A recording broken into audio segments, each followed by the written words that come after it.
Hello, GDQ viewers. My screen name is CovertMuffin, and I am so honored to be back here at Awesome Games Done Quick 2025, kicking off the new year.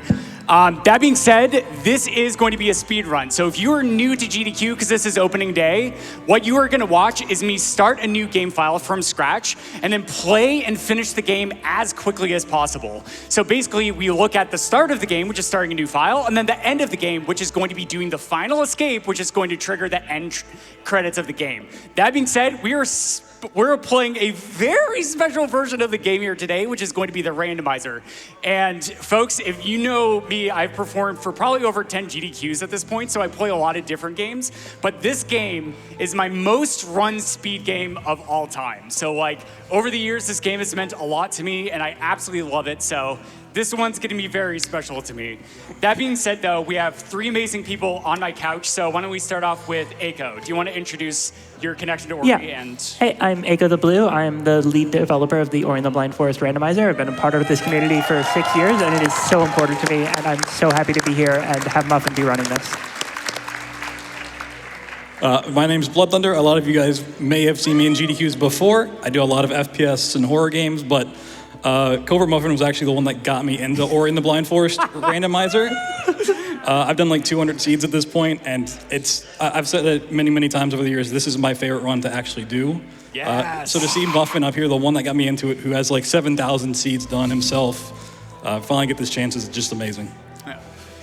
I'm tomatoangus. I played Ori during COVID, so I barely remember it. And I think I'm here to look pretty and provide moral support. yeah. That's awesome. Thank you so much. That being said, Nichole, we actually are getting really close to meeting an incentive, right? Do you want to tell us a little bit more about that before we get started? We actually blasted through it, and we are now, yeah, I know, right? We are now on the next incentive, which is the Speedrun Challenges DLC showcase for Astrobot. Ooh. We are at 7,340.55 out of 25,000, so we are 29% of the way there. Wow, let's go. Do you believe we can get there, Twitch chat? Yes, but that being said, we are going to be breaking down this game and breaking down the randomizer. So what does a randomizer mean? Basically, all of the pickup locations are going to be the same, but what we find there is going to be quite different. I'm going to play with an extra constraint, which is going to be known as World Tour 11, and we will get into that as a category as we get started. But that being said, I am going to be starting the run in 3, 2, 1, go. Best of luck. All right, so there was the first big skip, which is going to be skipping the prologue. It's actually the largest skip in the entire run, believe it or not. Yeah, so basically for the randomizer itself, if I just open this map and look at it really briefly, these are all the pickups that we are going to be potentially collecting as I go through the seed. There are exactly 256 checks in the entire randomizer itself, and I'm going to be collecting about 2/3 of them in this hour that I have for the mic. So that's normally experience, and I ended up finding a wall jump instead. So that is going to be very nice. It's also very important for me to explain this to Twitch chat, is that I have no idea what I'm going to find at the majority of these pickup locations. That energy cell there is one of the few pickups that is actually not randomized, and that's just to give us some extra capability to be able to save the game and use some special abilities early on if I find those skills. But oh my goodness, let's go. All right. So we are going to be talking about this skill a lot. So Dash is in a grouping of something that we call a power skill, which there are 3 power skills out of all of the skills. And you'll notice in the bottom right-hand corner of the screen, which is around down there, there is going to be a skill wheel tracker. So you notice that I have Dash, Sign, and Wall Jump so far. So I have the ability to attack things, I have the ability to jump off walls, which is never to be underestimated, and then I also have the ability to move horizontally very quickly. That being said, as speedrunners, we also have very creative ways of utilizing skills that maybe is not necessarily intended by the core developers of this game. Shout out to Moon Studios. And so as we get into the run, we'll be explaining more of that tech. But yeah, what is a power skill? So out of all of the skills in the game itself, 3 of them sort of are the ones that if I collect and find them individually, each one as an individual skill will save me minutes. And that is like, cannot be underestimated. So here I'm going to be dropping down to save, and then I'm going to be trying to do a poison swim to get one more check in order to potentially progress the constraint. But no, we found Spirit Light, so that is going to give me a nice level up, and that level up itself is going to give me an ability cell. Next, sorry, there's so many things to explain, Chad. We'll try and get through all of it. Here I'm going to be moving around with my ability menu. This is not normal, but what I want to draw your attention to is that I'm crossing a cutscene trigger and then saving the game and quitting to menu to reload. By doing this, after crossing a cutscene trigger and saving the game, this will actually allow me to skip or enter the grand majority of cutscenes in Ori. And there are a lot of cutscenes in Ori, chat. Okay, so here I'm also getting a bunch of level ups, which are also going to fully refill health and energy, but they're also going to cause a giant explosion for massive damage. There are going to be potentially some sequence breaks that I'm going to be going through, but Eiko, do you want to sort of talk about Blackroot Burrows as a starting area? Yeah, so Blackroot Burrows is an area in the game that you can access very early, and the way you're intended to progress through Blackroot Burrows is you pick up and move around with this little orb. However, the orb will come back to you if you leave it and drop it, because you move slowly and can't use any of your abilities with the orb, and we care a lot about being able to use dash because it is fast. Muffin's actually going to leave and re-enter the area, and we're actually going to pick up that orb and use it as little as possible. Muffin is now going to be able to grab the other pickups here and then activate the 3 cutscenes at the end of the area.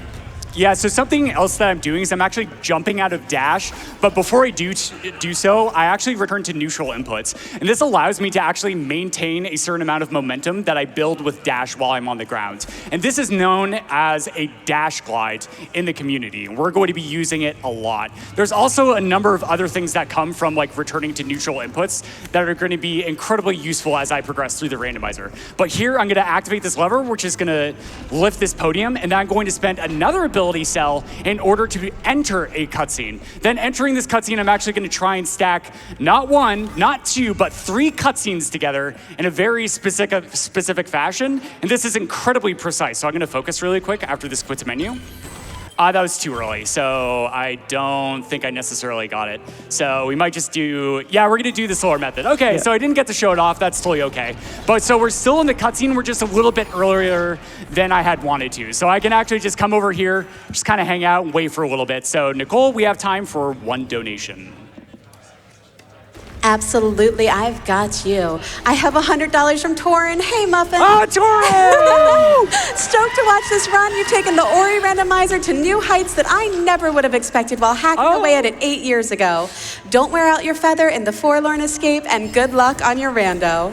Oh, Torin, thank you so much. So Torin is the original developer of the randomizer. And like when it came out, the randomizer itself, so Torin like released the actual full release of the first randomizer. There was like maybe like 4 or 5 people who were like playing it.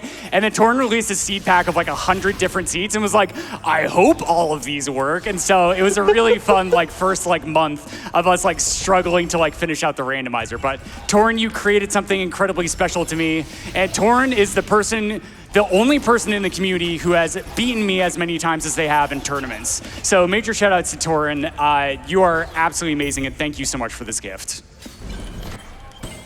Woo. Yeah. That works at Moon Studios. Yeah, so here what I just did was I actually glitched out this boulder escape. And speaking of escapes, we actually met a donation incentive before the run. Thank you so much for that, Twitch hack. Can I get a cheer from the audience for that? Yeah, so that is actually going to be showcasing off every single escape sequence in the game itself. So Boulder Escape was not classified in that, but in all honesty, it does count in my heart, and we always do it anyway. So there you go. There's like an extra little Easter egg of an escape. So here, what I'm also doing is actually opening up the teleport menu from pretty much anywhere in the game. There's a few spots I can. But doing this is actually a feature in the randomizer, right, Eiko? This wasn't in the So this is actually a feature in Ori 2. Ori 1 has this teleporter network, and in Ori 2, you can unlock the ability to use that from anywhere. This is also a really good thing for randomizers to have access to, so we added in, after Ori 2 came out, we just backported that to Ori 1, and now that's how we prevent soft locks. Yeah, so there it looks like nothing also, but I actually skipped a little bit of a cutscene. And so like this is the thing I love about the randomizer is that in a base speedrun of this game, there's a lot of nuance and a lot of tricks. Wow. Oh, let's go. Oh boy. Swing set? 2 of 3. Oh boy. I'll explain the 2 of 3 in a little bit. Maybe a little bit later. Yeah. But yeah, so basically there's a lot of different things that come up. Oh wow.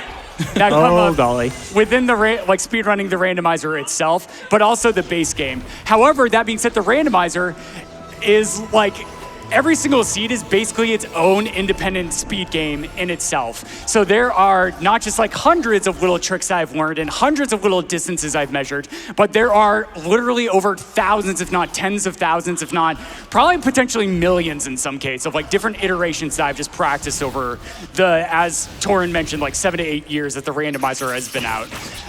So like it always has just kept me coming back to a speed game in particular. So like it's just, I cannot express enough how much of a joy that it is. But coming through here, we're now in Glades, which is another starting area. So why don't we talk about the constraint itself? So I am running with a constraint that is known as World Tour 11. And what World Tour 11 does is it takes the 11 biomes in Ori, and it takes one of the pickups at random in each biome, and then it randomly selects those to become what is now known as a relic. And before I can start and finish the final escape, I must actually collect all of the 11 relics. I'll try this a few more times. Oh, nailed it. First try. Yeah. Whoops. Okay, let's save for a little safety because I am on 2 health. Yeah, makes sense. And you take a damage boost here to avoid pushing that rock up there. Okay. Very nice and easy. Okay. Oop. That's okay. All right, so we have found Grenade so far, and Grenade is very significant because in World Tour 11 in particular, like each biome is not created equal, which basically means that different biomes can have like different skill requirements to be able to get through them. The later in a game casually that a biome exists, usually the more skills that you need to actually collect every single pickup in that biome itself. So in one biome in particular, Blackroot Burrows, there are over 52% of pickups that are gated by the 1 skill grenade, which is known as a hard lock. There's actually no other way to actually collect those skills in itself. Yep. Yeah, I'm gonna go and do Spirit Caverns, and I'm probably gonna go through Frankie Walk area. I think that makes much sense, yeah.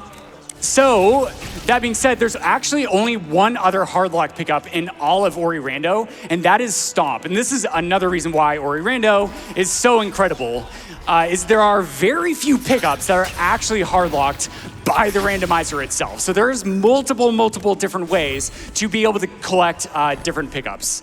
But Eiko or BloodThunder, do you want to explain a little bit by what I mean by the word progression? Sure.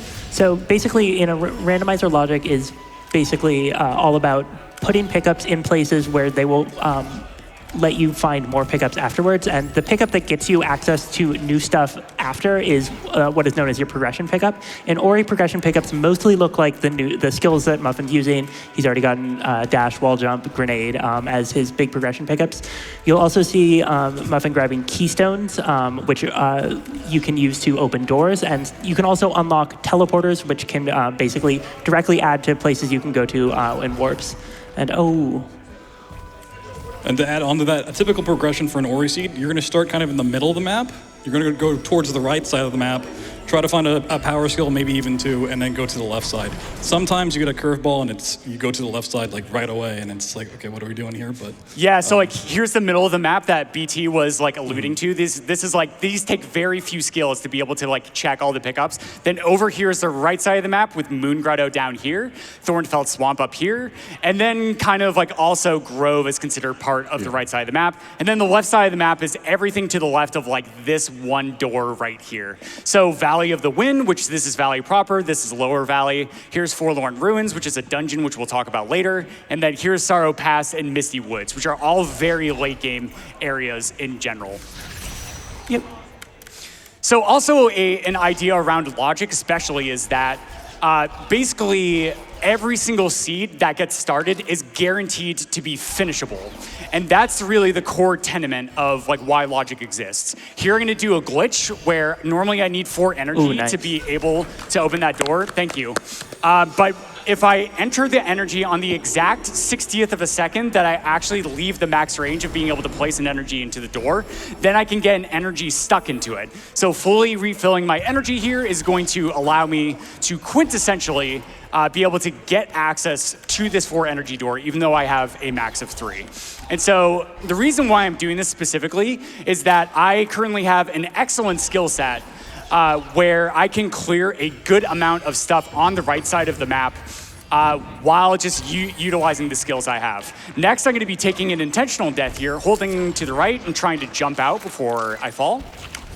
There we go, nice. And then that is going to be something known as a hyperspeed, where if you save the game while you dash, and then take a death or quit to menu and then hold right, it will actually cause you to zoom over. And then we get a really nice safety energy so that I just know that if I take an unintentional death, or I fall back into the water like I almost did there, then we can just end up checking stuff. Yep. Also makes this poison swim check easy. Yep. Oh, and that health regen lets you get out of the water. Yes, so you'll notice that I have pretty much 0 health at this point. I actually have a small fraction of a health on top of the 1 health that I have now. Now I have two health with a little bit more.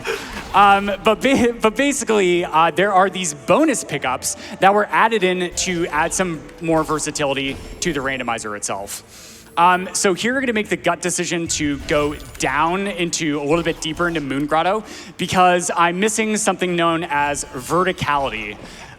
Tomato Angus, what do you think of the word verticality as a speedrun term? It's not used enough. So I fell, so that's okay. So I'll just check those pickups a little bit later. They're gonna be easy to check. So here, does somebody want to briefly talk about like the ability menu in general and what it sort of adds to Ori as a game? Yeah, so the ability menu, you have like the different skill trees, I'm assuming you're talking about. You have the different lines you can go down. You're going to notice he's going to mainly go into the cyan or the blue, which has a lot of movement progression, and it has really nice skills like triple jump. It's got ultra defense, which basically means you're going to take half damage. It's really, really great. Sometimes you go towards the purple, which has sense at the end. It's not really used in World Tour because you're just basically searching everything anyways, and sense doesn't really work with the relics. The last tree is more for combat, and there is some in the game, but combat's more of a thing for Ori 2, where they just really went in and, Hollow Knight came out and they're like, oh, that's a really cool way to do a Metroidvania, and picked up some stuff from there. This is a really annoying boss. Depending on what skills you have, sometimes you might just skip this entirely if you can't get it down quick. Yeah, so there basically, if I get grenade to explode like a frame or 2 or 3 or 4, I don't actually have no idea how many frames is the tolerance window. After the shooty shark friend shoots a projectile, then that will actually end up causing it to be reflected directly back into its face. Yeah. And so I got the first one, but I needed a second one to get a quick kill. Didn't quite get it, but that's okay. I was able to show off some really cool things. Yep. Every enemy in this game that shoots projectiles is actually most vulnerable to its own projectiles. Lots of things get 1 or 2 shot by their own shots. And thank you so much, Torin. Thank you, Torin. Thank you, Torin. Experience values are randomized, but the minimum experience you can actually get randomly is 2. There is 1 pickup that has 1 experience, and that's been in the game since the very beginning. Okay. That's really nice. Okay. So I'm actually going to open this key door and come back to it later. Right now, I'm missing something. So I'm going to start going to places where I can't check it many pickups, but quintessentially, it's going to allow me to stay a little bit closer to logic. So basically the way that like seeds are generated and logic actually ends up working within a seed, that's right, 'cause it's a different PC. Yeah, that's okay, that's okay. Yeah, this is fine. I'll just improvise. This is totally okay. Okay, so there. That is so good. There we go. Good thing you didn't skip it. Yeah. Yeah. Okay, so we just found our first bit of verticality, which is going to be nice because it's going to allow me to skip a cutscene like I did right there. And it's going to allow me to jump slightly higher. And while this doesn't really seem like much for a randomizer as a construct, like especially in the right side of the map, double jump is the skill pretty much that you get into this area to allow you to be able to check a bunch of additional things. Yeah, there are very few pickups that you cannot get without double jump and blue breakage and wall interaction on the right side of the map. Okay. All right. There we go. Yep. Okay, so yeah, so the way seeds are pretty much generated is the game expects you to be capable of checking sort of pickup locations based on the resources and the other forms of progression that you ended up finding. Like maybe it's a skill that I found. Okay, there we go. There's our first relic. Yep. We're looking to get 11 of those. Yes. They will all have that yellow text at the top and then a little bit more description and then a number indicating how many you've gotten so far. That is the swamp relic, which is great to see here because it means we don't need to go deeper into swamp. Nice. Okay, 4 energy is a really nice resource metric as well for progression. It's going to allow me to open energy doors without having to do that really cool energy glitch. Did I check this plant? I actually don't remember, so I am going to check it anyway. Nope, I didn't. So I'm glad I did that. So here's another little bit of a poison water swim. Then I'm going to come over here and check this plant. And then we're going to get the heck out of Doge. So now I'm going to head back down to Double Jump Tree.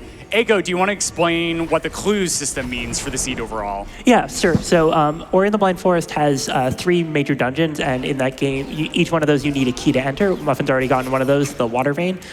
In this game mode, we are going to need either, we're hoping to get all 3 of those keys and then never actually have to use them because there are random pickups that we can use to teleport in, but we need to find those keys, and to find those keys, we've added a hint system into the game, and how that works is every 3 skill locations, you get a hint for the biome in which you will find one of the major dungeon keys. Muffin's gotten enough trees so far to get the hint for the Gumon seal.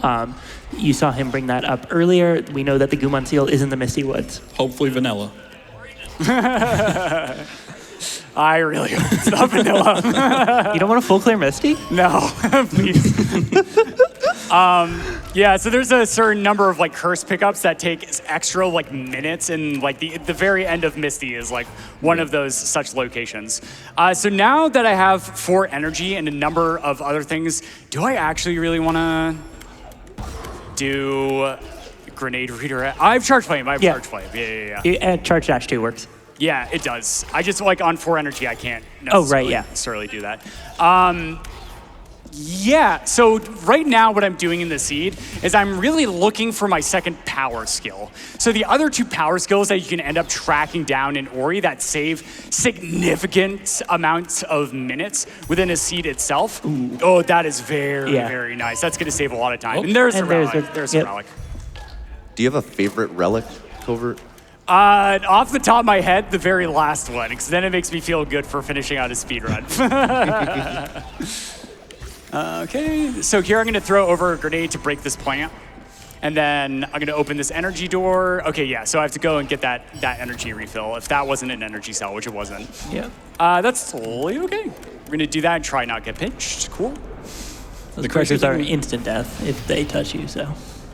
The crazy thing to think about is dash and grenade are completely optional in the base game. Like you can just never pick them up. And a lot of people don't. But they're extremely useful for the randomizer and the speedruns overall. I've been doing a cool trick here where it saves the game in the air, and the game on reload is like, you're not supposed to save in the air, and just put you in the ground below, warping past that deadly laser. How do I want to play this? Just thinking really quickly. You know what, Nichole? This is actually an excellent time for 3 donations while I just kind of think about the seed a little bit and how it's shaping out. Perfect. I have a $100 donation from Promorix. Hi. Always excited. Always excited to see Ori at GDQ, and CovertMuffin's randomizer run is certainly no exception. Glad you get a chance to showcase a game mode you put so much time into over these years. Good luck on your rando. Thank you so much. I have a $50 donation from Zemsis. So Zem, hey. Ooh. And this is actually a very relevant donation. In your opinion, which relic is the best one, and why is it objectively the tumble seed? Thank you so much for your donation. Also, $100 from Sad Frog. Thank you so much, Sad Frog.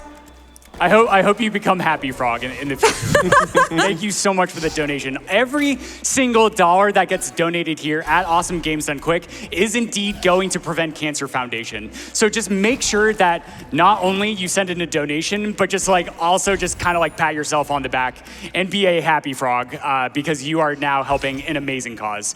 So major shout outs to you for donating, and major shout outs to PCF for all they do for everybody around the world. Yeah.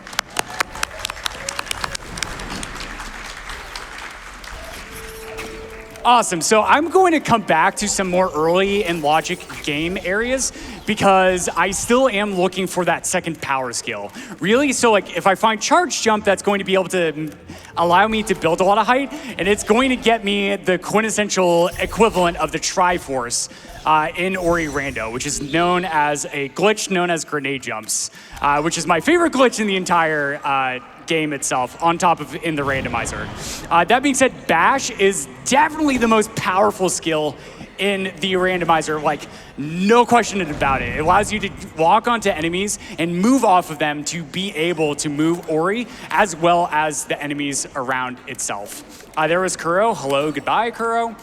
And then the bird screams at you, and there's nothing you can do about it. And then here, just doing some really precise double jump chains, I'm able to check some pickups out of logic. And this is like a big thing in speedrunning the Ori Rando as well, is like mitigating backtracking. Because if you end up backtracking, it's very easy to actually end up losing minutes overall. And as a randomizer speedrun, oftentimes when you think of like speedrunning and optimizing your play and refining your play especially, you think of like trying to push for an optimal time. And in the case of Ori Rando, that's like really not relevant. Like for instance, with the base mode itself, like myself and Tri-Knight have theorized that it is possible to get a sub 20 as like a human being, but it's just so incredibly unlikely that we just may like not see it for a very, very long time. That being said, I think my PB is like a 24 or something like that. I think they have like a 22 or 23 maybe. So it's just absolutely bonkers. But yeah, that's great, yeah. So Eiko's laughing because that's a teleporter that I just activated manually, which I got as a pickup. Yeah. That happens so much in Rando. Yeah. Yeah. You find what you're looking for right after you do something. Covert, you mentioned that you're trying to avoid backtracking. How do you know when to kind of cut your losses in a section and move on to the next one? Yeah, so that's a great question. So really the things that are locking me from finishing the seed besides the relics are getting access to the dungeons. Currently, I have access to Ginso Tree and can do the grand majority of Ginso Tree. But one, I don't really have access to left side, that I can't really do that, the late game area, so I can't get those relics. And then the other thing is that I don't have access to the other dungeons, right? So activating trees is great if I can push for that as a sub-objective. There is a tree I could get to, but I would have to lose minutes to do a sequence break. But then also, the other thing is that I still have some early and logic pickups that don't really get me objective progress, but what they do is give me a higher probability of finding that second power skill. So really, I just have all of like these probabilities that I'm just actively weighting as I'm going through a speedrun itself. Yeah. And I think Muffin will agree with me. That's the part of the randomizer that draws us in time and time again. Yeah. Just knowing all of that stuff and being able to do that on the fly is just like an amazing feeling. It's a puzzle for your brain to work out. Yeah. Yeah. Tracking what's in and out of logic and keeping track of that and keeping tabs on where you want to be. And Muffin, do you want to talk a little bit about what you just did there? Yeah, sure. So I just did a glitch that's known as a rocket jump. So basically what I did was I utilized an ability called Charge Dash, which I leveled up from the ability menu on the cyan tree a little bit earlier in the seed. Then, canceling out that charge dash, which locks onto enemies, I was actually able to cancel out the homing effect of charge dash, but still make use of all of that acceleration that I built with Ori heading upwards. So basically, I get underneath an enemy, I charge dash, and then I cancel out that charge dash. And we're going to be using that in late game, unless I find things like bash and or charge jump. And I've been using that a good amount all over the place. Whoops. Okay. And just one thing to keep in mind with that is you do need an enemy above you to get a rocket dash off, a rocket jump off. So you can't just use it anywhere, and that's why you don't see. Well, you still see Muffin doing a lot of climbing.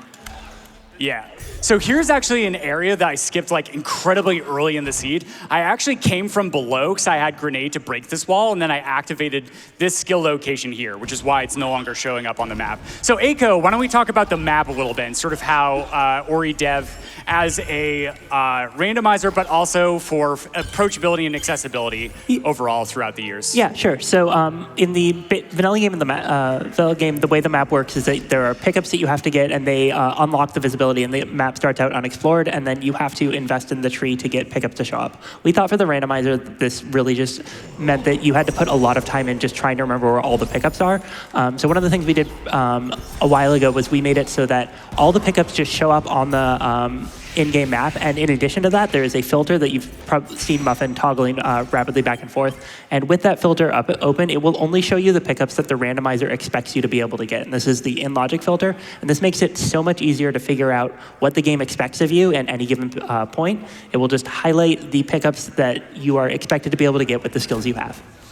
Yeah, and so like this is amazing because when I started actually learning the randomizer, there were none of these features. So I just basically used the text boiler log at the end of every single seed to see what the randomizer actually expected of me.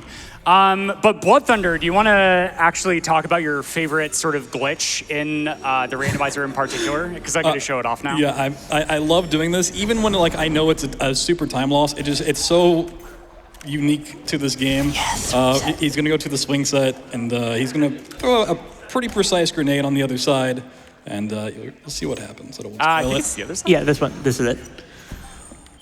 No, it's a little off. that works. All And right. just watch in the background, or he's going to fly Wait, up. where'd you go? And then, So what's happening there is the game continues to track collisions when paused. So if you pause on the frame, the grenade hits the swing set, or any of a couple frames, it will continue imparting momentum every frame, and you just get to swing the swing all the way up. yeah, I love that trick so much.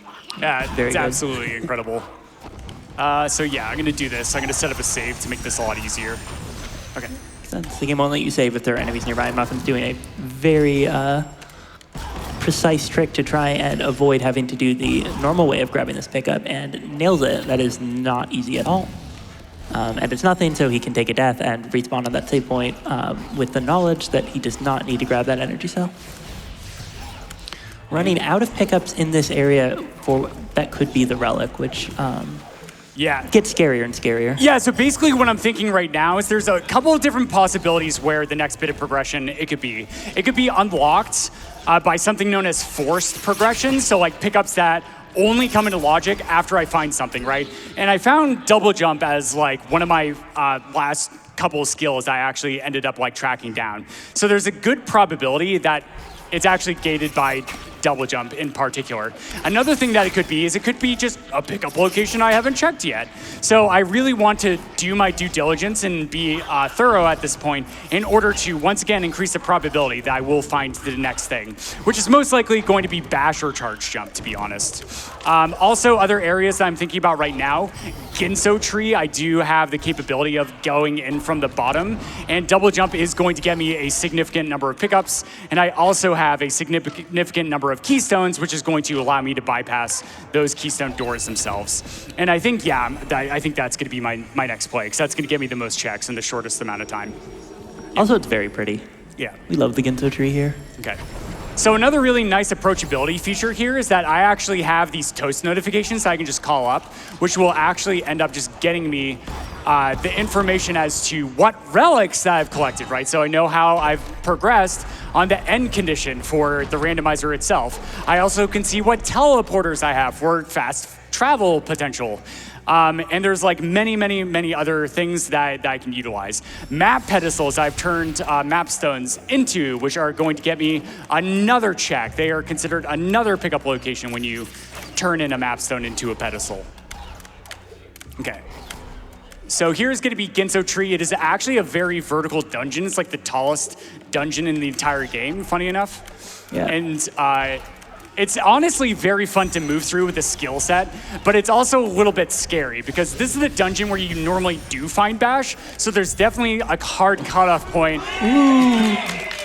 And shout outs to Clean Fell in the audience who has now blessed this seed. So clean water is really nice. It makes this area like really cool now, as you can see. And it's like one of the few things that actually graphically changes Ori as you play through. That's a little low. Yeah, that was one frame too late. Yep. So here I'm going to try and charge dash this projectile. That should work. Yep. And there's like a 2 or a 3 frame window for what you can do to be able to charge dash that. And I have other things that also have like tight windows, as I'm now going to be coming through this mini boss and killing it, and coming up through the last couple of checks. So Nichole Goodnight, as I'm going through here, why don't we say we have time for 4 donations? Perfect, perfect. I have $300 from Cleanfell. Someone there's a CovertMuffin just applauding the seed. Oh wait, you're right here. Thank you for everything you do in the community, and thank you, GDQ, for all you do. My first pleasure. one in person is even better than expected. Much love. Thank you so much for that donation. I have $5 from Mubi Yoshi. So excited to see more Ori at Games Done Quick. Proud to be a member of this wonderful and amazing community. Good luck on your rando muffin. And I have $10 from Grem tonight. Amazing to see Ori Rando at GDQ. Good luck and have fun on the run muffin. Much love from Grem and Trito. Thank you so much. Oh no. Yeah, shout outs to like Cleanfell and Trito and all of the other like top runners. It's just so amazing like seeing what people have done, especially just like with a game that I also really like to optimize and refine, and seeing like different styles and different play styles in particular with how people have gone through. So what you're seeing me do right now, chat, this is not like ever going to be expected by the randomizer, let alone the base game itself. So here, a nice thing about Charge Dash is it gives me a direct horizontal redirect for a projectile. So I'm gonna focus really quick so I can just try and get this timing. Oh yeah, this is so hard. I'm gonna just have to do this a little awkwardly.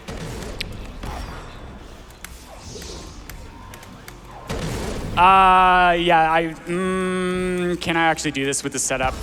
Maybe not. We'll try one more time. No. I'm just not gonna worry about it. That's okay. So we might just have to come back for that pickup a little bit later on.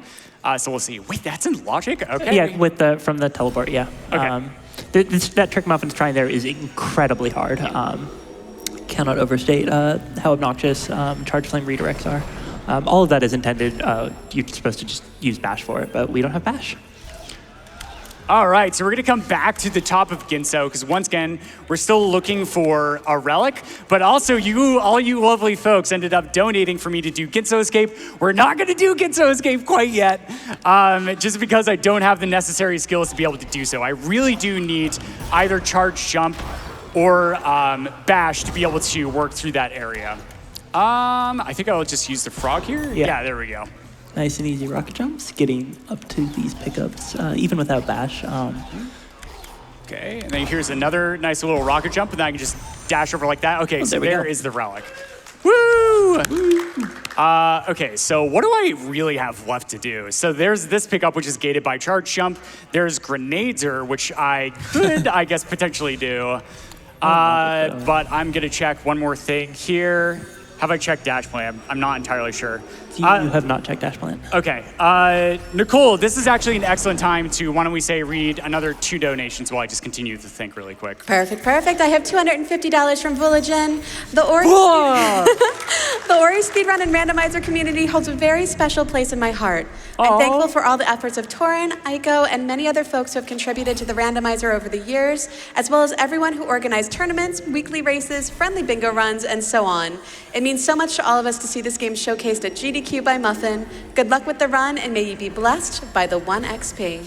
Thank you so much, Pula. And indeed, we were blessed by the 1 XP. Sorry, Nichole. No, it's okay. I just have a quick update. We have our Speedrun Challenge DLC showcase. It's at $8,998.55 out of 25,000. We are 36% of the way there. Okay. So now that we have Stomp, I can do considerably a lot more of the seed. Have I found the relic in Blackroot? No. Nope. Okay, so we will continue down for at least a little bit here. Okay, so really, a lot of areas you usually want to put off until you get certain other skills to be able to move through, or you can spend your resources and, oh, whoops, that was a mistake. That's okay, I can take it out because I saved it right there. Yep. And so like here, Blackroot, I honestly don't want to be in here, but we might go take a visit to Grandpa's house. Lord. But I don't want to visit Grandpa until I have the Triforce, because it is one of his favorite things. But here what I'm doing is moving around with the Save Anywhere, which we haven't really explained yet. So the Save Anywhere basically allows me to move around with the ability menu up. And this is significant for 2 reasons. One, the game, like both the randomizer and the base game, don't expect you to be able to level up the abilities anywhere. They expect you to only be able to do them on save points as well as fast travel locations, yeah. And so that being said, utilizing that ability menu, moving around when I level up an ability, it does save the game. So crossing cutscene triggers becomes more approachable and so many other things. Do I have glide? No. Okay. That is also a problem that we are going to You missed the lower pickup here, yeah. I haven't been to double jump tree. Let's go to double jump tree. There's also the pickup above Gandalf if you want to grab that. Gandalf's in this game? We have a bunch of weird names for the enemies because there are no native names for any of the enemies, so we name individual enemies as well as enemy types. Yes, indeed. I haven't done pillar puzzle yet. We can also do that. Okay. I think you did, and then you... Yeah, you got this and you scummed it. Oh, okay. Yeah. Well, let's just go back the other way. There's the EC above the double jump approach, I think. Nice, okay. So there's a keystone. That is going to be very, very nice. So here, actually, this is a very unlogic pickup. So let's see if it's anything. It is a health cell. Excellent. So health cells are really nice. They increase your maximum amount of energy as well as actually fully refilling health in general. Also, as I'm like actually moving up these walls, I'm doing so in a very particular fashion by returning to neutral inputs and then returning back to the wall. This allows me to stay a little bit closer to the wall. And so going back into the wall allows me to start my next jump a little bit sooner. So each one of those just like saves like a frame or like something like that. Okay, wow. That's big. That is really massive for the seed. Okay. All right. So do I want to do Sorrow right now without a second power skill? So really, I think what progression could be, what I think progression could potentially be is that it's going to expect me to use climb and charge jump to go to Sorrow. So there's actually a really high probability that Bash is going to be on the left side of the map. I haven't been able to check very many things that are gated by Bash in particular. So that being said, there still is the off chance that that is also not the case. But we'll find out. So I might actually just make a play for Sorrow, but if charge jump is going to be over here on this side of the map, that is also potentially really massive if I can pick that up. And if I find charge jump, then that literally puts me in something we know as skill go mode. So I can't remember if it was Tomato or BloodThunder who brought up sort of the natural progression of a seed, but do you want to talk about that a little bit more? Just go mode in general. It basically means he can check everything that he needs to get all the relics. He has Stomp and Grenade, so he doesn't have to worry about anything being hard locked, and he'll be able to just finish out the seed. Doesn't really need to pick anything up. He can if he feels like he doesn't have enough health, but we have plenty for the seed. And just looking for the stones, he actually got 6 trees, so he should have 2 hints.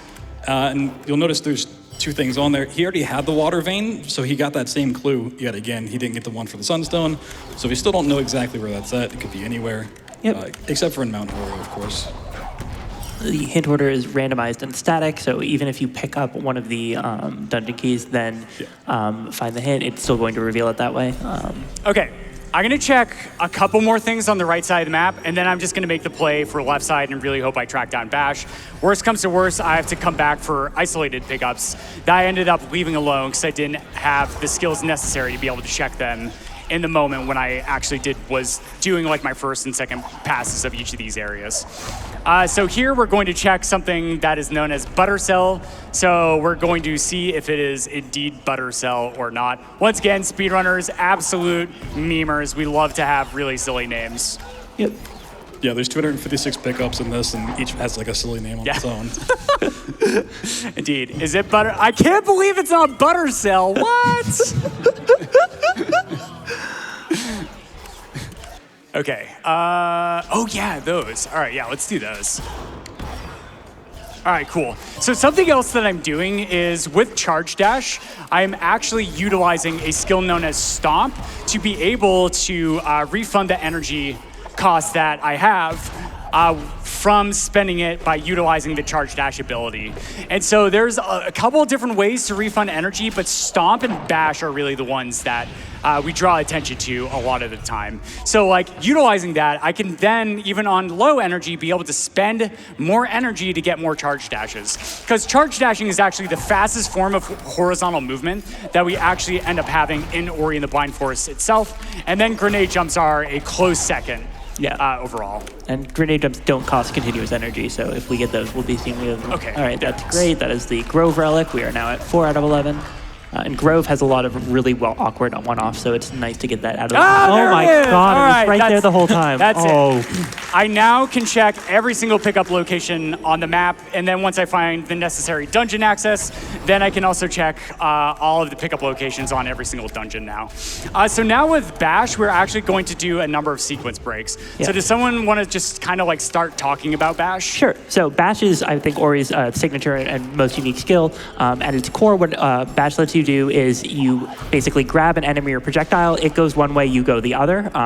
This also refunds all of your air jumps, etc. Really cool aerial movement. However, there is a really good, very powerful glitch you're going to see Muffin do a lot called a double bash. In a double bash, you bash the projectile or whatever you're bashing, and then you bash again.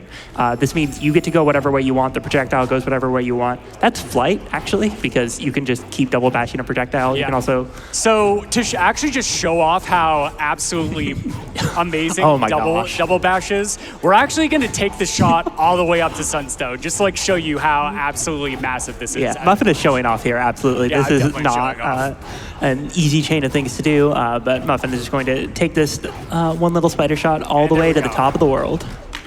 Woo! Very important cutscene skip right here. This Sunstone cutscene is 60 seconds. Yeah, it's quite a lengthy one. It's definitely one of the longer cutscenes.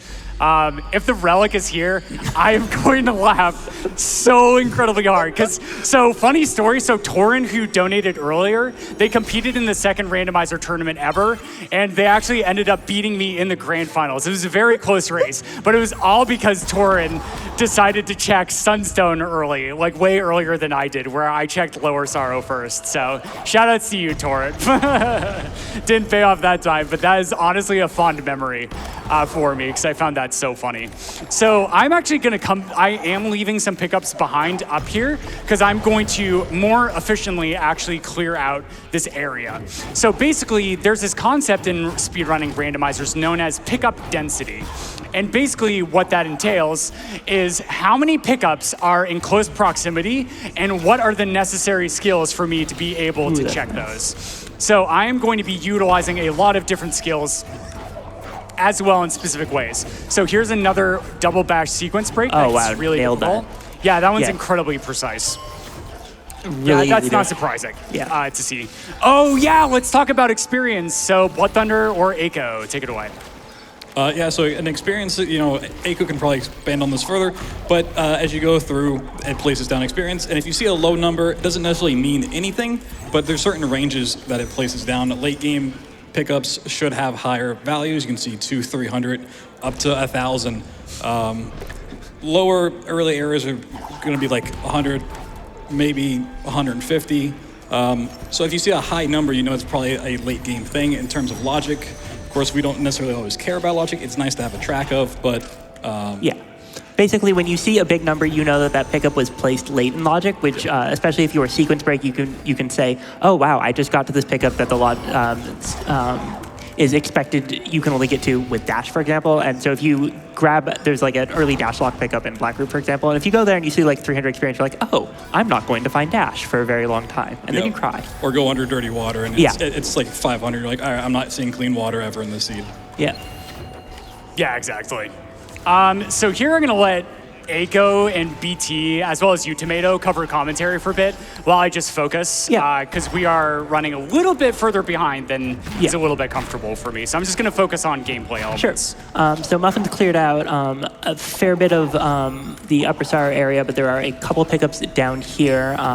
And in fact, 2 pickups that look like they are in the Valley of the Wind, but according to the game, and therefore according to the randomizer, are in Sorrow. So Muffin's going to leave Sorrow the way you're supposed to enter it and drop down here, grab a pickup up here, and regardless of what tier I'm pretty sure he's going to. Oh, that is really great. That is the Star Relic. Very nice to have that. Means we don't have to go back up. And now we're going to give a bird a minor concussion, which you got to do to get its feather. Just, normal Ori things. And this gets us into the Valley of the Wind, which is that first left side area that you enter if you were playing the game through normally. Valley is a large area. It has some diverse stuff. It has some truly horrid locations that relics can be. So we're going to go back to Ginso next. Oh, okay. Yeah, with Bash, Muffin can now clear out Ginso and do the Ginso escape. And there we go. That is the comfy earmuffs. Cool. All right, yeah, so here we're going to actually come to Ginso. Once again, can we get a cheer for Twitch for being able to raise enough for that incentive so quickly? Thank you so much.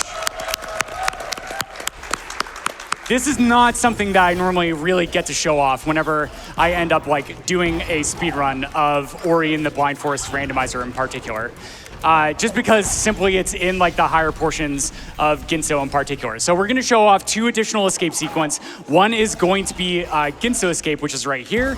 And so I just have to break one more set of brambles, and then we will get into it. But basically, the escape sequences are the equivalent of boss fights in Ori and the Blind Forest. So here, what we're going to be doing is this is the escape sequence where you are going to be expected to have bash. So here, I'm going to be bashing up off these lanterns to be able to build a bunch of height. So bashing over and over, and then charge dashing over. Yeah, that's right. I still haven't found the Ginso relic yet. So I'm actually going to end up also being able to check all these pickups in the escape sequence. Then a rocket jump over is going to be able to save me a significant amount of time, and then throwing a grenade to be able to build up a bunch of additional height. But here we go. Upcoming here is going to be a massive rocket jump sequence where I'm going to be charge dashing over, and then that's right, we're going to have our Frankie friend, and then just rocket jump immediately off of it. Then, oh no, we're almost dead, but no, we were able to recover it.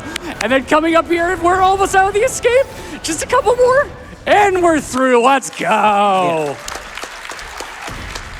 You do have the Ginso relic. It was top right Ginso room. Okay, so also another reason for coming over here at this stage and running the randomizer is I'm starting to get a little bit of a hoarse voice going on. We actually do not have the final clue nor access to the final dungeon that I need. And so that is going to be unlocked when I have activated the remaining 2 of the remaining 3 trees. So there I just activated my 8th, and now we are going to head into Misty Woods to be able to activate the 9th. But as I'm going to be going into Misty Woods, this is an excellent time to read off, why don't we say 3 donations, as I just show you late game movement and what happens when you indeed, Ori community, culminate all of those skills. Absolutely. I have $2,000 from Anonymous. Thank you so much, Anonymous. Happy to see one of my favorite games being run, Ginso Escape Hype. So a very, very well-timed Awesome, donation. yeah, that's Thank you great. so much. I have $100 from Oshimine. Oh, Oshi! Oshimine, I'm so sorry. Good luck on your rando. You got this. Was so happy meeting you at my first GDQ. Best of love from the back couch. Merry Xmas. I I feel like there's a joke there. Yeah, that's a community. Yeah. Perfect. I have $25 from Jamal116. Thank you, Muffin, for showcasing the best part of this game. Awesome. Thank you so much. Why don't we say one more, Nichole? I'm really enjoying all of these kind words. 100%. Thank you again. I have $50 from Storybook Guman. Go fast. Awesome, will do. Okay, so upcoming here, we're going to do another little cutscene skip, and it's amazing how many of these tiny little cutscene skips from all of these really fast quit to menus. And that one, chat, that only saves a second and a half. So shout outs to you, Rin, for discovering that. And it actually took us years to think of that cutscene skip. So if you're looking for a really active speedrun community, as well as active randomizer community, now's your chance to really join some of the most wonderful people that I have had the pleasure of meeting in my life. Okay, great. Not vanilla. Oh, I mean, the relic could still be. Yeah, so we'll see. Sunstone at the end. Okay. Sunstone is in Forlorn. Woo! Excellent. Okay, that's a great place for Sunstone. Okay, so we still haven't found the relic in Misty, so I do actually have to continue moving on, but that's great because now I just get to show off even more Ori movement. Cool. Okay, so here's a nice little rocket jump right here. Then I'm going to come over for that Frankie, use all of my double jumps to be able to go through. Oh, that is so nice. Yeah, now with charge dash efficiency, I'm going to drop a little bit of a safety save because my hands are still shaking a little bit, chat.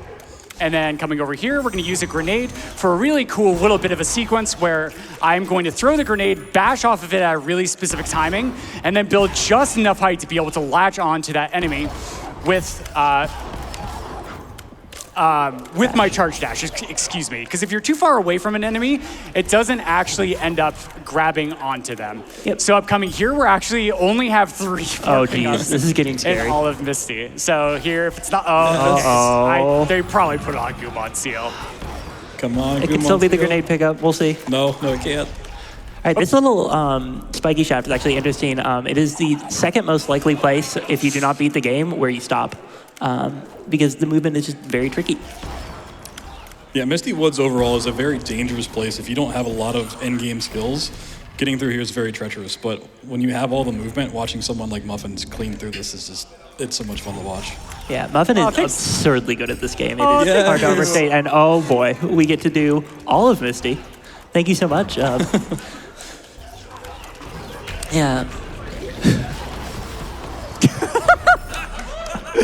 So I love it too, like once you get like a large number of resources, like we have charge dash efficiency as a bonus pickup, which actually ends up having the energy cost of charge dash to 1/2 of an energy. You can just end up spamming these skills and like have an absolutely absurd amount of fun like getting through those. A while ago, BloodThunder mentioned the combat tree. So the real reason you never use the combat tree in Ori Rando is because the best combat skill is the one that unlocks charge dash. Charge dash is in that blue tree. It does 20 damage. It has no cooldown. So you saw Muffin fight those mini bosses earlier. Just press the charge dash button repeatedly. I also don't know if we mentioned that he's spending all these ability cells to unlock this stuff to do the save anywhere, and leaving that tree open until the end means he doesn't have to have 3 or 4 when it takes more XP as you get later on. So having just be able to spend 1 skill late game is a very, very beneficial routing decision. Yep, there we go. Okay, so here's going to be a sequence of cutscene skips. I'm gonna just focus really quick to see where I want to go next. Okay, I know what I want to do next. So I'm just gonna do a little bit of relic cleanup. I'm pretty sure that the Glades relic is gonna be on Grenades or it's going to be the charge jump gated pickup. So there it is. There is going to be the Misty relic. It's the last pickup in Misty, so it's guaranteed to be there. So the relic names and text are actually picked randomly out of like there's 5 for each zone. When we did one of the major patches, I went through and collected a bunch of community suggestions. That was a really fun project, and a lot of people submitted really cool ideas. Yeah, indeed. So here there's only like 2 pickups that we ended up really leaving behind here. The first one is going to be back all the way up here where we're going to go to a pickup known as Grenadeser. And I could have actually done this pickup a little bit earlier, but it's just like waiting for, having more resources to be able to check additional pickup locations. Next one, I'm going to come and do, I don't have charge jump. I really don't want to go into Lost Grove without charge jump. So I should just one pickup near the grenade tree that... Oh, I missed one at the grenade tree? Yeah. Okay. All right, that's okay. We'll go back for that a little bit later. So yeah, I'm going to head down to Forlorn because I think that is the better play. Yeah, and hopefully we can find charge jump there. Yes, yeah. So I'm gonna head to Forlorn for 2 reasons. 3 reasons. One is because it has escape sequence that we are going to do. 2 is because it is also going to end up having a relic that we need to collect to be able to finish out the siege. And then last but not least, it's a little too, it is going to have the Sunstone, which is going to get us access to Mount Horu itself. Often showcasing a lot of really cool late game movement here with charge dashes into immediate bashes, buffering that bash to get the enemy exactly where he needs it to break these walls. So you're gonna notice he's just running past most of these unless it's really quick because he's in go mode, he's just looking for the relics, and we already have the one for Valley, so you can just get through them as quickly as possible. Cool. Fortunately didn't find the Forlorn Teleporter, which would have gotten us down here instantly. Yeah, Forlorn Teleporter is definitely like one of the best pickups itself. But there's still like, if I hadn't found the Valley relic so quickly, it does give me some nice easy access to like 3 of the Valley pickups if I do have Forlorn Teleporter. But here in Forlorn Ruins, here's going to be one of the more difficult cutscene skips, so I'll try it like maybe 2 times. No, I didn't get it, so I'll try it 1 more time. If I fail it, then we just have to watch a little bit of a cutscene and do another quit to menu. Oh, I also don't have Ultra Defense. Yeah, that's actually interesting. Oh, there we go. I got it 2nd try. Nice. That skip is so hard. The like window that you can move through up above that cutscene is tiny. Excellent work. Thank you. Muffin's not going to do this dungeon intended in any way, shape, or form. Yeah, the gimmick in Forlorn is there's a little orb that you can pick up and it will move you along, let you walk on these surfaces and let you like change the way gravity goes. As it turns out, with the amount of movement skills that Muffin has, they do not need to engage with any of that at all. Just going to be doing a lot of throwing grenades, bashing off them, sometimes 2 grenades at once. And this is the midpoint of the dungeon, and Muffin's not even going to take the teleporter because they do not need to do that at all. Yeah. So that was an intentional death to be able to backtrack a little bit quicker, because we are now quickly running out of locations where the last relic could actually be in Forlorn Ruins. And there it is, okay. So now all I have to do is the escape sequence. That's the one named after you. Wait, is it really? Fritter Fritter? Oh. So as a meme, whenever we put on like a tournament, either for the randomizer or for the base game itself, as I do a little cute little like keystone door skip that's also in the base game, we've come up with really creative and funny names that is like adjective followed by noun that have to deal with baked goods. Muffin, did you know you could glide in this room? Whoa. Yeah, that being said though, once again, thank you so much for donating for the incentive. This is going to be Forlorn Escape. It is going to last for about like 1 to 2 minutes. And we are going to continue to progress on through it. Yeah. Oh, I love this cutscene. Yeah, this is my favorite cutscene in the entire game. Beautiful. I love it. So yeah. The nice thing is that we're pretty much coming quickly to the end of the seed. It really depends on where the relic is in Blackroot and where the relic is going to be in Horu. So hopefully with some good luck, we won't finish too far over estimate. But so here we go, coming through Forlorn Escape. We actually have a really comfy skill and resource set for the escape. So I'm actually going to intentionally damage boost through a lot of these sections in order to just continue to work through a little bit quicker. Oh, yeah, and then just bashing off a grenade for a little bit of additional verticality, a little bit quicker. And then coming up here, we just have to hide in a little bit of a spot. And at the end of Forlorn Escape, we actually did a really cool thing, because there is going to be a plant that used to be a pickup location, but we actually ended up converting it into a hint location, which is now just like directly underneath the plant, which tells you where the 2 hard lock skills are within the game itself. So that is very, very cool. So once again, can we get a cheer from the audience for meeting the donation set? Thank you so much. Okay. Yeah. So now I am gonna bite the bullet. I am gonna go into Mount Horu for a little bit, and then I'm gonna go back to Blackroot if I don't find the relic incredibly early on. So Horu as a dungeon is actually really fascinating. It's gone through some iterations over time as to like sort of how the dungeon is played out. And one of my favorite aspects of like speedrunning World Tour in general is that it actually allows us to be able to visit more locations. So specifically as well, that elemental was very mean to me. That's okay. Okay, so stomping there, and then I'm going to bash up. And then we're gonna bash Spain Link so I don't have grenade jumps, and then bash on over to get very fast access to the front. Cool, okay. So Mount Horu as a speedrun in base game leaderboard category, all you do is go directly to the end of the dungeon using a wrong warp, using this door right at the start. So after this cutscene saves the game, then all you would normally do is quit the menu, and then enter on the first frame, which I just got first fry. That's awesome. That's a 1/60th of a second potential timing press. And then I only did that to be able to check that one pickup, because I still don't have the last 2 relics to be able to finish out the seed itself. And that's okay. So here I'm gonna come down, check this waypoint. And Eiko, do you want to sort of talk about sort of how the development of Mount Horu as a dungeon is kind of evolved? If you played this game casually before, you might notice something a little odd about Mount Horu, which is to say there's no lava, or there's less lava. The lava in Mount Horu basically makes it so that to get through this dungeon, you have to do the 8 rooms on each side, top to bottom, and each room will unlock the room below it.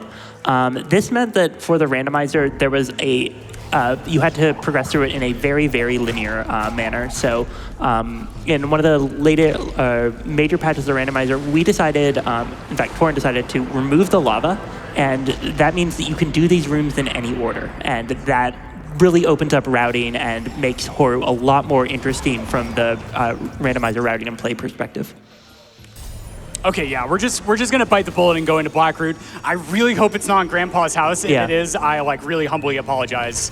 But we will see where the relic ends up being. Yeah. So here we're going to come back down, and I'm going to check the one pickup near the tree that I ended up missing at the initial time that I went through. And then we will progress on over. It wasn't the tree itself, correct, Eiko? Yeah, it's just the experience right above. Yeah. Did you get Dash Plant? Dash Plant is also unchecked, I believe. Yeah, this right here. Okay. Oh, that would That would have been a little nice, yeah. Yeah, that's okay. So we're going to just rekindle here. I'm going to back up the save. Do you mind if I cut in with a really quick update? Oh, please, go ahead. Thank you so much. We did hit $10,000. Wow. Now $10,289, 24 out of 25,000 for the Speedrun Challenges DLC Showcase. And in addition, we have a new game bid war open, Dandy and Randy DX versus Dumpy and Bumpy. So that is now open and available for bids.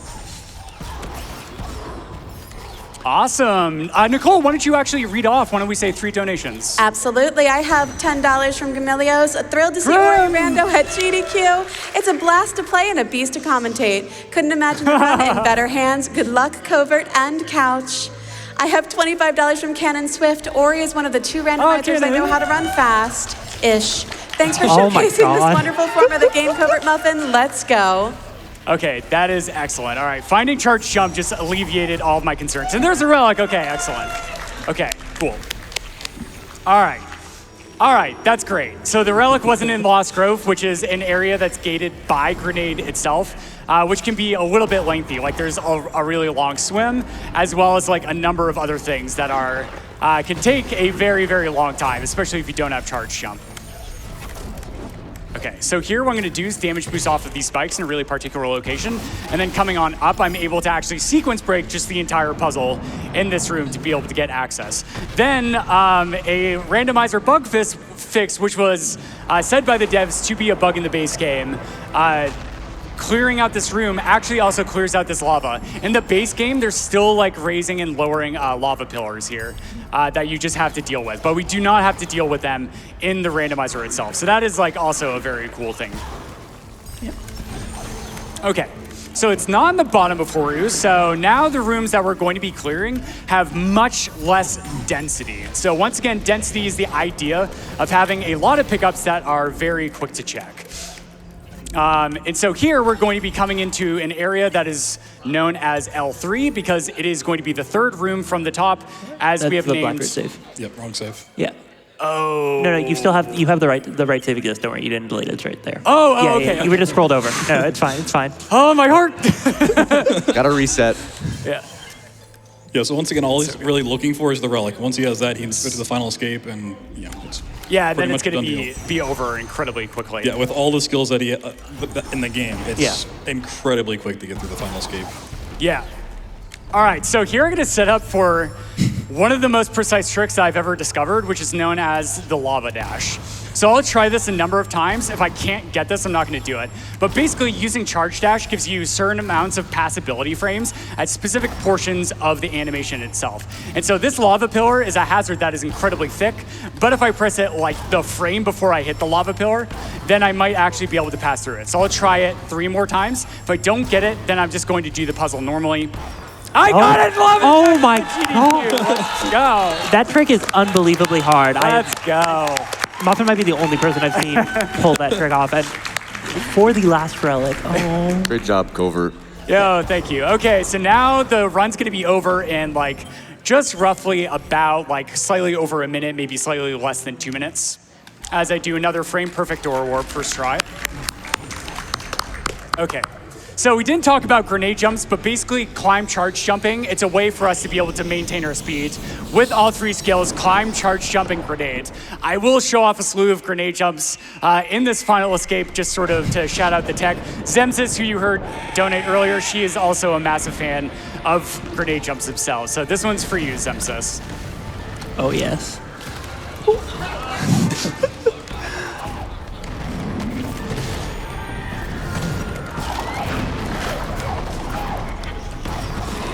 This is one of my favorites. Ooh.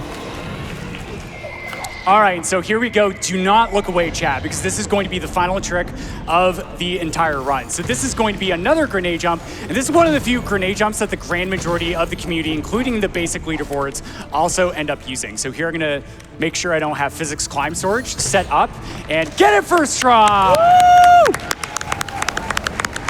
Okay. We're not gonna do the credits. We're too far over. So that being said, just really quick shout outs as I hold right for the final 35 seconds of the run itself. Major shout outs to Eiko, BloodThunder, and tomatoangus for being on my couch. I love you folks dearly, and meant the world.